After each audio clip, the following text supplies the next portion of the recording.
الکریم اما بعد فاعوذ باللہ من الشیطان الرجیم بسم اللہ الرحمن الرحیم باب دفن المیت الفصل الاول میت کو دفن کرنے کا باب۔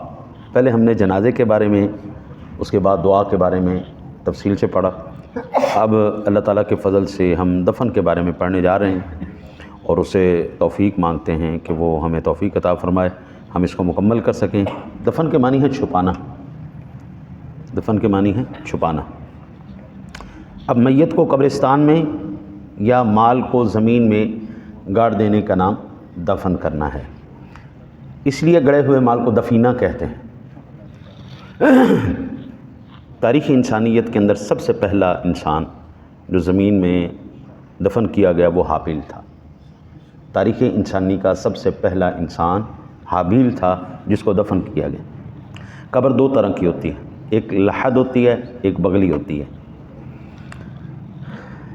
پنجابی میں سامی بھی اسے کہتے ہیں۔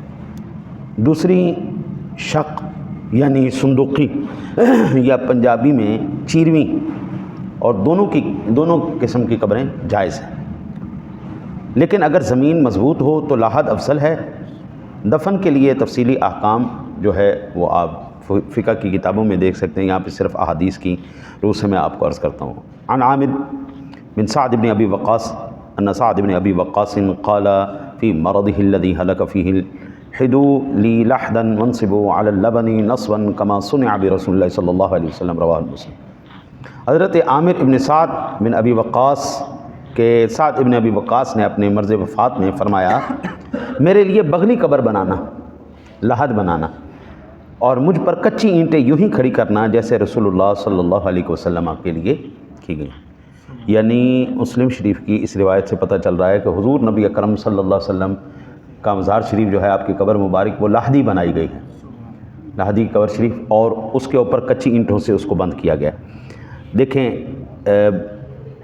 اول تو یہ کہ اولاً زمین سیدھی کھودی جائے، جو بغلی قبر بنائی جاتی ہیں بالکل سیدھی کھودی جائے، پھر قبلے کی جانب اس کو اندر کھودا جائے گا، بالکل سیدھی لے جا کے قبلے کی جانب اس کو اندر کھودا جائے، اور جسم کے گڑھا کیا جائے گا، جسم کے مطابق جتنا جسم ہے اس کے مطابق نیچے کھودا جائے گا، اور یہ جو دروازہ سا بن جائے گا، ظاہر بات ہے ایسے لے جا کے جب ایسے آپ کھودیں گے تو ایک دروازہ سا بن جائے گا اس کے نیچے اور ادھر، تو پھر اس کو کچی اینٹوں کے ساتھ بند کر دیا جائے گا۔ ہمارے پنجاب کی اینٹ جو ہے وہ چھوٹی ہے، اور کراچی کی جو اینٹ ہے وہ بڑی ہے۔ کراچی کے وہ اتنے بڑے بلاک ہوتے ہیں، ان کے اتنی بڑی اینٹیں ہوتی ہیں۔ ہماری تو اتنی سی 3-4 کلو کی ہماری اینٹ ہوتی ہے ساری، ان کی جناب اچھے بھلے۔ مدینہ منورہ کی بڑی اینٹ تھی، مدینہ منورہ، تو حضور نبی اکرم صلی اللہ علیہ وسلم کی پھر روضہ انور کے اندر پھر وہ اینٹوں کو رکھ کے وہ دروازہ بند کیا گیا تھا۔ تو کہتے ہیں کہ میری بھی قبر کو اسی طرح کیا جائے جس طرح حضور نبی اکرم صلی اللہ علیہ وسلم کا روضہ انور بنایا گیا، اسی طرح میری بھی بنا کے پھر اس کو کچی اینٹوں سے، پکی اینٹ سے یا لکڑی سے بند کرنا یہ مکروہ ہے۔ یہاں پر بالکل موجود نہ ہو تو پھر مجبوری ہوتی ہے، مجبوری میں یہ چیز جائز ہو جاتی ہے، لیکن اگر موجود ہو تو پھر پکی اینٹ نہ لگائی جائے، نہ قبر کو اندر سے پکا کیا جائے، نہ قبر کے اندر کوئی پکی چیز اینٹ، کیونکہ اس کے اندر ہے آگ کا اثر، اور آگ عذاب کا جو ہے وہ ایک نشان ہے۔ تو ہم نے ضرور اپنے ہاتھوں سے اپنے جو ہے فوت شدگان کو عذاب آگ کا اثر دینا ہے، عذاب کا اثر دینا ہے، اس لیے یہ نہ کیا جائے۔ نبی اکرم صلی اللہ علیہ وسلم کی قبر انور میں 9 کچی اینٹیں لگائیں گئی تھیں، ٹھیک ہے نا جی، میں نے عرض کیا نا جی، وہ اینٹیں بڑی تھیں اس لیے وہ کور ہو گیا تھا۔ حضور نبی اکرم صلی اللہ علیہ وسلم کا مزار پر انوار ایک بالشت زمین سے اوپر تھا، آپ سرکار دو عالم صلی اللہ علیہ وسلم کا ایک بالشت مزار شریف اونچا تھا۔ یہ بات یاد رکھیں، ہمارے اور جناب رسالت مآب صلی اللہ علیہ وسلم کے اندر زمین آسمان کا فرق۔ ہماری قبروں کا پروٹوکول کچھ اور ہے، حضور جناب رسالت مآب صلی اللہ علیہ وسلم کا پروٹوکول کچھ اور۔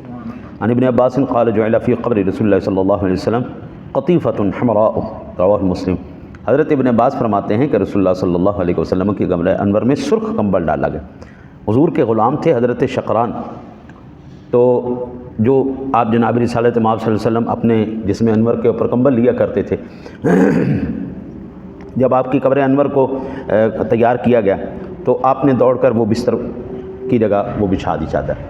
انہوں نے کہا کہ جب حضور نبی اکرم صلی اللہ علیہ وسلم اب لیں گے نہیں، میرا دل میں جو ہے وہ غمزدہ ہوتا رہے گا، حضور کی چیز حضور کے ساتھ ہی جائے۔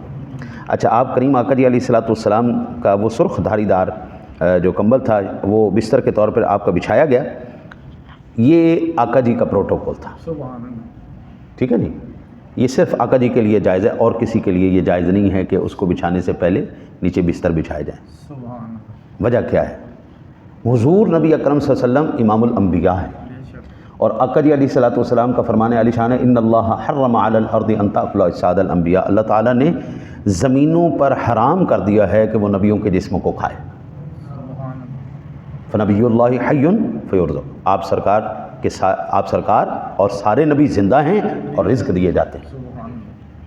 اچھا جی، آپ کی میری بات اور ہے، ہم میں سے جو جتنا مرضی بڑا ہو، مکافات عمل ہے، فطرت کا اصول ہے کہ ہم قبروں میں جائیں گے تو ہمارے جسم پھٹیں گے، ظاہری بات ایک جسم کا تقاضا ہے نا جی، جسم مٹی کے ساتھ مٹی ہوں گے، پھٹیں گے، خراب ہوں گے، تو وہ جو نیچے آپ بستر بچھا رہے ہیں بھی نعمتوں کو ضائع کرنا، فضول خرچی ہے نہیں، تو اس لیے ہمارے لیے یہ جائز نہیں ہے کہ ہم اپنی قبروں میں نیچے بستر بچھاتے ہیں۔ میں نے بڑے بڑے اللہ کے نیک ولیوں کی جو ہے نا جنازے میں شرکت کرنے کی اور میت کی تدفین میں حاضری دینے کا شرف حاصل کیا، بہت سے میں نے کسی بھی اللہ والے کے نیچے جو ہے نا جی اس طرح بستر بچھتے ہوئے نہیں دیکھے۔ نبی کا پروٹوکول، نبی کا پروٹوکول، آقا جی ان جیسا کوئی نہیں، میرا نبی۔ باقی ہم امتی ہیں بھائی، ہم تو ان کے نالین شریف کے برابر بھی نہیں ہو سکتے، اس کی خاک کے برابر نہیں ہے، ان کی شان ہے، ان کی شان ہے، ٹھیک ہے نا، ان کا وہ تو آج بھی زندہ ہیں، حیات ہیں آج۔ ہمارے علماء فرماتے ہیں آپ جب گھر میں آیا کرو نا تو کوئی بھی نہ ہو تو حضور پر درود پڑھا کرو، کیونکہ اللہ اور اس کے رسول وہاں موجود ہوتے ہیں، نبی کی روح ہر مومن کے گھر میں جلوہ گر ہوتی ہے۔ اچھا جی، پھر کہتے ہیں جی کہ وعن سفیان التمار انہ رأى قبر النبی صلی اللہ علیہ وسلم مستما، رواہ البخاری۔ میرے آقا نبی اکرم صلی اللہ علیہ وسلم کے صحابی سفیان تمار سے کہ روایت ہے کہ انہوں نے نبی اکرم صلی اللہ علیہ وسلم کی قبر شریف کو کوہان نما دیکھا، جیسے آج ہم بناتے ہیں نا جی، ویسے اس طرح دیکھا۔ اچھا جی، آج سے تقریباً 800 سال پہلے یہ صحابہ کرام کی خوش نصیبی تھی کہ انہوں نے حضور کا روضہ انور کو دیکھا۔ پھر جب حالات ایسے ہو گئے، نور الدین زنگی کا زمانہ آیا، یہودیوں نے چاہا کہ ہم حضور کا روضہ انور سے آپ کا جسم اطہر نکال لیں، تو پھر اس کے گرد چار دیواری کھڑی کر دی۔ اب حضور نبی اکرم صلی اللہ علیہ وسلم کے روضہ انور مثال کے طور پہ میں عرض کر رہا ہوں، اس کی کوئی مثال نہیں، یہ آپ کا روضہ انور ہے تو اس کے گرد ایک دیوار ہے، چورس دیوار ہے، پھر پنج کنی دیوار ہے، پھر اس کے گرد یعنی آپ سرکار کے روضہ انور کے باہر 3 دیواریں اور ہیں۔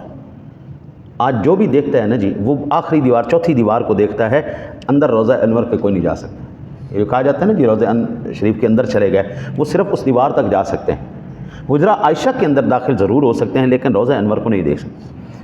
حضور کے صحابہ نے صرف دیدار کیا حضور کے روضہ انور کا، یا تابعین نے دیکھا، اس کے بعد پھر یہ زمانہ آ گیا، پھر وہ حفاظتی پیش نظر ان کو اس کے گرد دیواریں کر دی گئیں۔ اب اوپر تک گنبد تک وہ دیواریں ہیں، اور آپ جناب رسالت محمد صلی اللہ علیہ وسلم کے روضہ انور میں تقریباً 800 سال پہلے ایک شخص گیا تھا، اس نے صفائی وغیرہ کی، اور اس کے بعد پھر اس کو دیوار کو محفوظ اسی طرح کر دیا گیا، ورنہ اب کوئی بھی وہاں پر نہیں جا سکتا۔